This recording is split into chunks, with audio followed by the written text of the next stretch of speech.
All right, I'm pumped now to be welcomed on by my next guest, the great Dennis Vinci. He's a producer at Sirius XM, and he's one half of the Matt and Dennis podcast. You can get that on all platforms. You can find him on Twitter at Dennis D Menace 21. Dennis, what's up, man? How are you? I'm doing well, Denton. I am pumped to be honored, humbled. Yeah, I mean, I appreciate it. I mean, we've been kind of busy over the past few days. I mean, we just got the conclusion of the NCAA tournament. Kansas brings the whole damn thing home. What were your thoughts on the tournament itself? More importantly, I should ask, how was the bracket? Oh, the bracket was done pretty early on. I am happy that I filled out two. One had Arizona winning, the other had Kansas. So I guess I did pick a winner in some respect. I was upset that they ended up on the same side because that would have been my title game. It would have been Arizona Kansas, Right. and then I probably would have edged Arizona, but they didn't. So I ended up picking two. But yeah, those were Kansas was the only team that made it to the Final Four in my brackets, both brackets. So just a disaster, but it is what it is. Made some money on the Well, on the that's the sports. important part, making the That is money. that's yeah, that's where I line. Those good old sports betting apps. Luckily, living in Virginia, pockets did all right. What do you use now? Are you one of those guys that's on multiple different apps, or do you have one that you stick to? No, yeah, I'm a bit of a degenerate. I'm on multiple apps because the lines change. They're different. Also, the user experience. Like, I started with MGM. I don't know why. I guess it's just using Yahoo a bunch, and they had a promo back when they first launched around the Super Bowl. So that's just where I gravitated towards, and then went to DraftKings a little bit because going to a Giants game back in September, MGM, they're really dumb. They made me create a whole new account, and then I couldn't transfer the money I already had in my Virginia account to New Jersey. And I'm like, nope, not dealing with it. Downloaded DraftKings, deposited right away, came back to Virginia, easy location, totally cool. But now I kind of just use FanDuel. So FanDuel and MGM, I kind of just bounce back and forth from. Yeah, I'm a big FanDuel guy, but it's because I'm a dumb degenerate and I love same game parlays. And when I first got started, they were the only ones that had that. It cost me a lot of money because the same game parlays rarely ever hit. I just parlay everything. I mean, Denton, you have to understand who you're talking to. I'm suckered in by the parlays. Same game parlays, building a parlay. They have those stupid things like McAfee will create a parlay on FanDuel. He's got some deal or whatever. Yup, fire it up. I'll do whatever it is. Yeah, you were looking I for just that want the big I love the reward. heat, love the action, so I can't stop. I know. It's like not a full problem, but like it's a small problem. I'm not like betting my house away, but you know, Yeah, my dad he didn't understand it when he first came down and I told him about it. And he was like, "What are you doing? You're gonna lose your rent. You could do it. It's a slippery slope. What's gonna happen?" And I'm like, "You don't understand this. I'm like, the money's already there. Nobody's knocking down my door if I lose bets. Like I'm placing bets and the money's gone. I don't get the return unless it actually hits." And he's like, "But yeah, he's from a different time. Didn't really understand. It's okay." so now the NCAA tournament has come to a conclusion. I know this is like kind of a weird question, but were you satisfied with the way that the tournament ran? I know there's people that are kind of been on both sides on maybe not liking how the Final Four and the championship played out. I mean, I really enjoyed it. I thought we got a Cinderella with St. Peter's. Uh, the Final Four definitely overshadowed the championship game, even though the title game was great Mhm. last night. But the Duke North Carolina thing just dominated, and then luckily that was a great game, and it Right. was just awesome to see. I mean, I'm not a I'm a Notre Dame college basketball fan, so I really don't have too much tie like carrying UNC or Duke, but I think it was awesome to see UNC crush Duke fans' spirits the way they did, ending Coach K's career like that. I think it's amazing. I think it's something that we'll always look back upon. Like, oh, who were the Cinderellas? No, remember the year that UNC destroyed the hopes and dreams of Duke fans? Because I'm sorry, Dan, I'm sure you're aware. You're on one side or the other. You love Duke, you hate Duke. I hate Duke. I always have. I'm from Connecticut. 1999 national championship game. It was instilled right then from that moment with Jake Voskuhl and his high socks and everybody else. UConn, Duke sucks, and that's just how it is. But I mean, I'm a guy yeah, that was I raised thought in it a was thoroughly Maryland entertaining. household, so we're not rooting for Duke. There's no rooting for Duke in the Right. Day family. Yeah, I respect that. It is weird. I didn't realize that we didn't have one single buzzer beater in the tournament. Like to win an actual game, there Yeah, was that no is shot weird, that isn't went it? in at the buzzard. I found that out today. So I guess we missed that, but well, no, I thought it was a great tournament. As somebody that produces content, on a daily basis, did you feel like the Coach K story got to a point where it was overwhelming, or did it kind of stay at the level you expected it to, given the gravity of it? I feel like it didn't get as much as I thought it was going to get. I think we Hmm. even talked about that going into the tournament. Like, we're not talking about this maybe as much as we should be. And I don't know if that's because where college basketball is at, maybe not a lot of people care until we get to that first week of March and people come into champ week. And then it's like, all right, now we can fill out brackets and let's have some fun. And moms and other people are filling out, picking mascots and team colors and whatnot. But yeah, it didn't really bother me. And I actually liked it. I am glad that we got Duke to get to the Final Four for a long run. It was getting a little ridiculous and a little too, like everyone talked about, Disney movie. Like, okay, is he really going to win this Duke team? They're really going to bring it all together. They look like crap in the ACC tournament, but somehow they're going to pull it all together in these 3 weeks. But luckily, they came up short. But yeah, you know, that didn't really bother me. I don't know if It you only made it saw better. this, so maybe this is breaking news, but I saw that Jay Williams said this morning that he thinks Coach K could potentially return. Are you up for a rerun of this whole Coach K final send off thing? Or are you down for that? Or are you like, all right, we're done here. No more of this? Yeah, no, I mean, I guess we have to put up with it with Tom Brady. I don't want, if you're retiring, just retire. Make a decision. It's not that difficult, guys. Roy Williams is living his best life. He's in the casinos during Final Four weekend. I think he's having a ball. Coach K can do that. Hit the links, sit down, have a couple cigars, some bourbon, whatever he likes to enjoy. Don't come back and coach. Wait, so am I fair to assume you're not a Tom Brady guy then? No, I mean I don't really care about it. I'm a diehard Giants fan, so we have kind of what North Carolina now has on Duke. We destroyed the perfect season, and then we did it again. It wasn't a perfect season, but a couple years later we did it again. But no, I mean it doesn't really bother me. It's good for the NFL storylines and such. But yeah, I mean I would have liked to see him walk away. We have so many good, young, talented quarterbacks in this league. Because now every time they play or they play each other, we have to see a stupid graphic of how old that quarterback was when Tom Brady made his first appearance. Newsflash, they're probably going to be in diapers, guys. You know what I mean? Like, but whatever.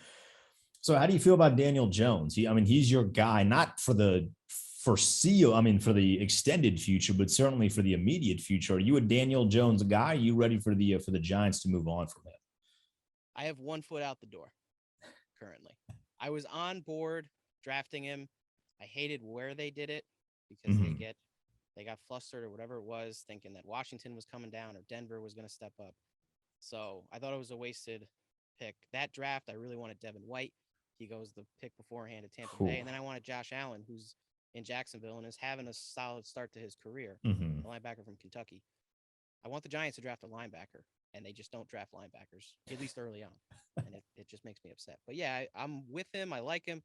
He hasn't had his full arsenal really at all. He's Mhm. had to deal with his own injuries as much as injuries on that offense. The offensive line has been in complete shambles since he's been there. It started to look a little bit better last year, but it's not a year to draft a quarterback, and I don't know what the Giants' position will be next year. I mean, if we go in and we're looking at another 3 or 4 win season, then I'm sorry, you have to kick him to the curb, and we have to take a quarterback next year. It's just it is what it is. But If he has you guys hovering around 500, where you're not quite on the cusp of the postseason, but you're like, there maybe is a little bit of potential there. Do you think you extend him for a little bit longer? I think they will. It will suck if that then puts us closer to a quarterback limbo, like so many other teams get caught in. Uh, but yeah, I mean, if the Giants can get to close to 500 this year, every Giant fan has to be ecstatic. We have to stop assuming that we can make a playoff run. The NFC least, nobody's good in this division. We can do it. No, that's just not the case. We are a bad football team. We are completely rebuilding, and that is shown by this offseason. Completely cleaning house for the most part. So yeah, if he gets us to 500 and we're healthy and he looks good and he doesn't turn the ball over, then yeah, extend him. So what do you like as a fan? Because we've worked together. You're calm, you're collected, creative in a lot of the stuff that you guys do on College Sports Today. But what do you like as a fan? Is there a switch that's flipped where maybe get a beverage or two in you and you're out there screaming and yelling at the television or at the game where you're at? No, there's never much of that. It's usually that calm, collective. I'll get a little excited come like playoff baseball. Baseball is Hmm. my favorite sport, and the MLB playoffs. There's so much drama, and that's what I Right. love about it. You're leaning on every pitch, so I'll get a little amped up in big moments like that. Talk about a team that's frustrating, the Yankees, but I can't complain because again, if you complain as a Yankee fan, you're a jerk. So, but yeah, I mean, I'll get amped up, but I kind of see the big picture. I don't get so invested in, I have friends that even last year, the Yankees struggles or we'll get through the season, the Giants, oh, look at this, look at it. Well, it's the same old story. Like, let's just keep going at this point. Like, I'm not going to go crazy for one loss or, you know, we get to the playoffs, stuff like that. It's a little different, but yeah, I'm not throwing things at the TV. I'm not ripping my TV off the wall or, you know, maybe I'll crush a couple of beers afterwards to ease the tension, but that's about it. Do you have any animosity towards baseball? Because I've talked to really more people than I thought that are, still angry to the point where they're like unsure whether they're going to go to games, how much they're actually going to watch. Do you have any of that, or is like bygones being bygones? We got a season. I'm good. Yeah, I mean, I'm good with this. I love going to baseball games too. To me, that's my favorite sporting event to go to. If you can go and one tailgate, it's getting harder now, at least at Yankee games. And I've yet to go to a Nats game, Mm-hmm. but like to tailgate is always the best. And because you're not tailgating in 30-degree weather at a football game, it's beautiful out. And then if you go to a lot of these newer ballparks, you can walk around and still see the game. You're not like in a Right. tunnel, not being able to see anything like Fenway. It's a cheap shot right there. I hate that ballpark. But yeah, I don't have any animosity towards it. I think this new Steel signing thing is beyond stupid.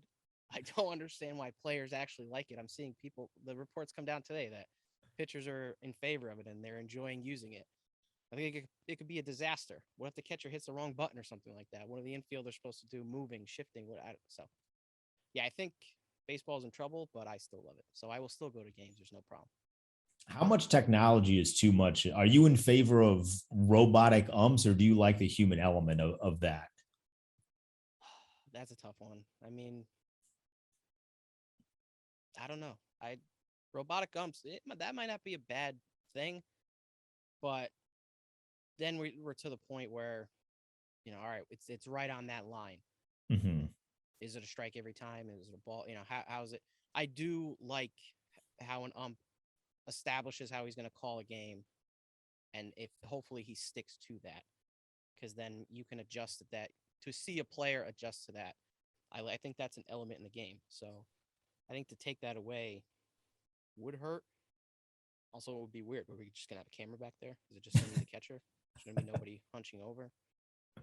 So no, I don't. Yeah, I guess I wouldn't be in favor of robotic. Maybe out in the field, judging those close calls. Mm-hmm. That could be something because that's one thing they have to speed up pace. The replays. It shouldn't take that long. Just get on the horn. New York looks at it. It's this. Boom. Done. Right. Did you how much baseball did you play growing up? Were you a high school guy playing high school ball? No, I stopped around middle school. Mm-hmm. Yeah. Yeah. Seventh or eighth grade or so. So But you went so from when did t-ball to you that. So I guess how did you make that transition then to want to do this? Because this job is nuts, quite honest. Like it's a crazy job, it's a crazy field that we work in. How did you come to the conclusion that this is what you wanted to do? I mean I even determined that before I was done. When I was 12 years old, I knew what I wanted to be on Sports Center. That's what I wanted Mm-hmm. to do.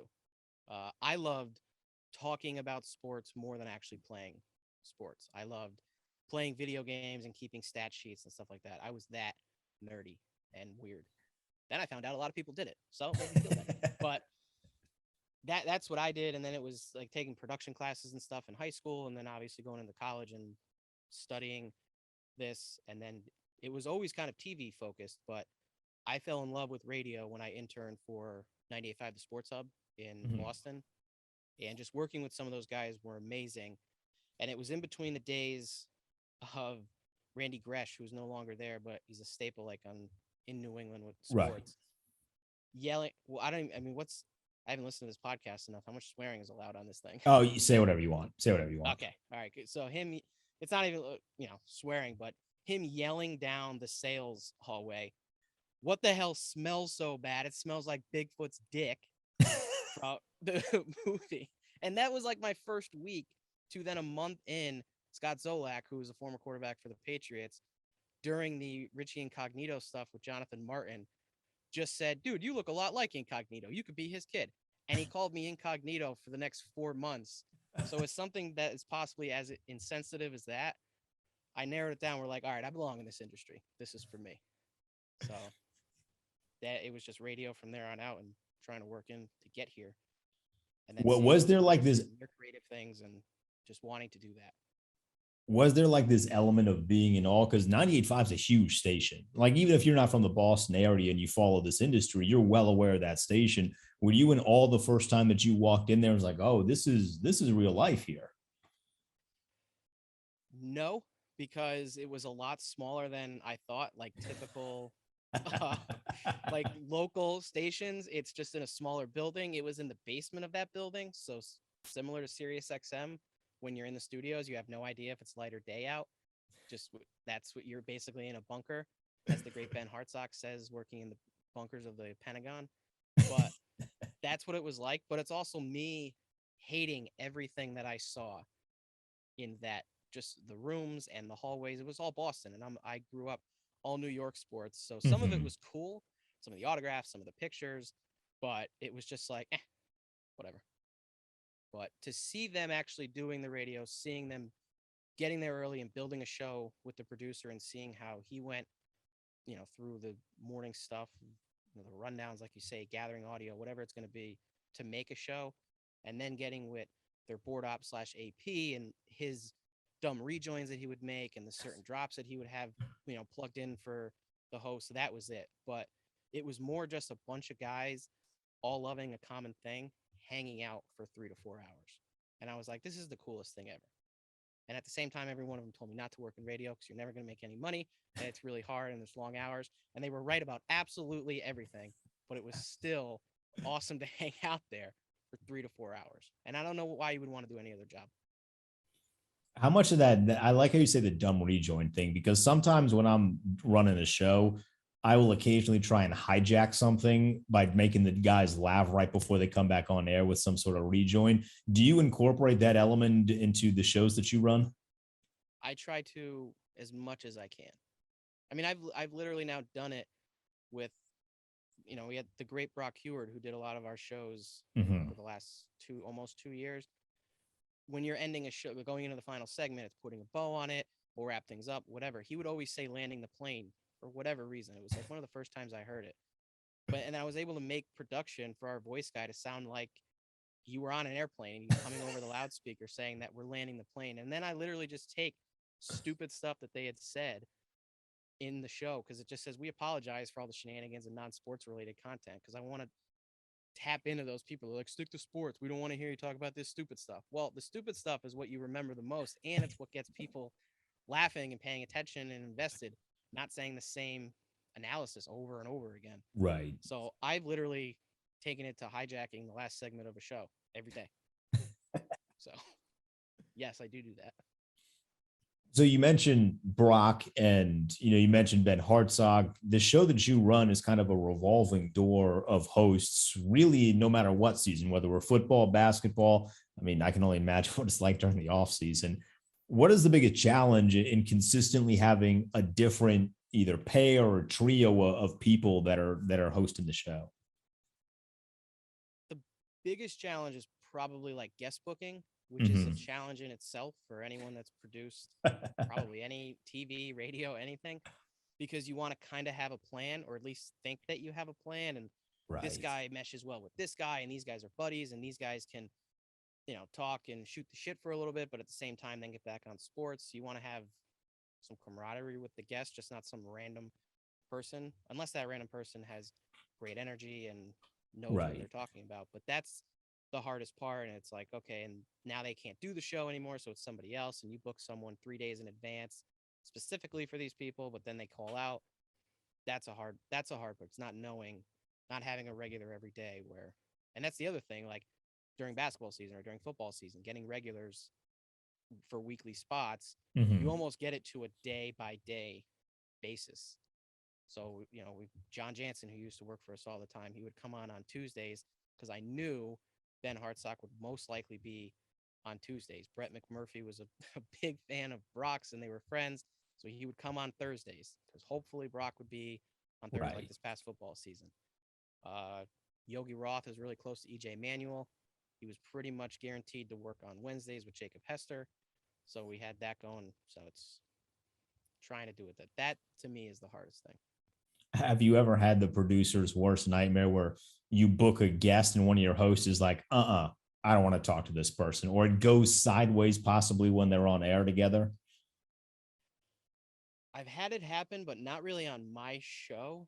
The Hmm. show that where I'm working with, which, like you said, it is a revolving door. I mean, there's easily close to 8 to 10 people that I'm working with in a given like week. Um, Hmm. it has happened. Usually, it happens before. Like I try to text beforehand, "Hey, here's who's coming on the show." So then I can try to make it less awkward and just text the person back like, "Hey, something came up," or "Hey, we're not going maybe another time," or something. Not like call them and then let them know, "Hey, this person's coming up." I'm not talking to them. Well, guess what? They're on hold and they're coming on. So we'll like that. But yeah, I haven't had it that bad. So when we get to the off season, right? Because the off, like we cover, especially at ESPNU and the college conference channels, we basically revolve around football. Like we do the basketball thing once football's over, and then once basketball's over, it's right back to football. How do you get creative during the period between the NFL draft and the regular season for college football actually starting? So you mean like right after the Yeah, NFL because draft? that summer period can be Yeah. tough sometimes in terms of content. Everyone's on vacation, guests are hard to come by. How do you get creative during that time?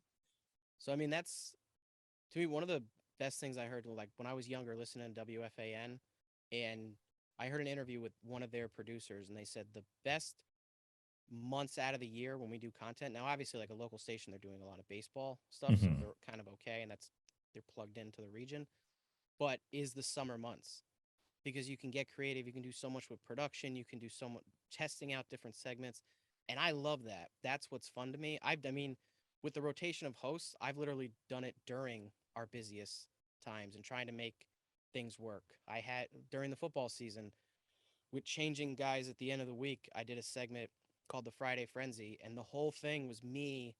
One of the things, at least all the hosts that work with me know, is that I have a wealth of knowledge for stupid movie drops and TV. They're just in my head, and I just know them. So I take drops, and then I try to think how I can relate that drop to something happening this week on the Hmm. field or a storyline or whatever. So I'll play that drop. It'll make them laugh.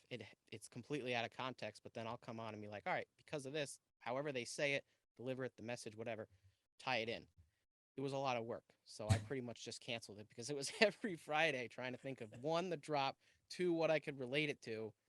So it was, but yeah, it's getting creative. That's the most fun. And hopefully, if you have hosts that are into it too, and I've been lucky enough, I think even just all around here, at least with ESPNU, to work with a lot of people that are super open to Hmm. trying things and wanting to try different segments. That was the most fun. Like when I first started, I even did the Recruiting Nation show with Matt Schick, who I'm sure you work with a bunch on Yeah. Big Ten, is amazing. And same with Tom Luganbill doing that show. So we're doing a 2 hour show about recruiting, which some people find interesting. I don't know how. It's really tough to make recruiting sound fun, but making stupid segments like Luke's Lounge, and it's just this like chill, sitting back in a mahogany chair, drinking bourbon and talking recruiting. So it was just a caller segment. People call in, and we got a lot of people to call in, and Luke's is Hmm. just answering questions. It's stupid things like that. We did I don't know. We did one where it was like picks of the week or whatever, but it was guys that were signing and it was kind of just where they are. And we basically we almost did like a where are they now type deal. And it Hmm. was just, we know where they are. They're going from high school and they're committing to this school. Will they actually stay there? We don't know. But it was just something fun and dumb to just kind of like lighten it up So it's not just like this top prospect signed here. This guy wants to go here. He Right. might go in the portal in 2 months. He's verbally committed. He's like, so it's stuff like that. It's their creativity, I think. As long as you have the hosts that are up to it, can be awesome. So as a guy that works in the industry, who are when you're not working, who are some of the people that you're listening to? Is it guys that you listened to in the past? Have you found new people because people come and go? Who are you listening to when you're not working? So it's weird that you say that. Since I've been working in the and doing more in the industry, I don't listen to nearly as Right. much. And I would say almost at times nobody. Because it's just with doing this every day, I don't want to then listen to a podcast, recap Right. what's going on in New York sports. I'm getting the updates. All the teams suck. Things are in shambles. I know what's happening. I don't need to hear what's going on. So I'll tune out and listen to a comedy podcast or just music, video games. I've done way more reading. That's what I never really expected to Hmm. reading as many articles, finding little nuggets or whatever just to tee up a segment or find stuff.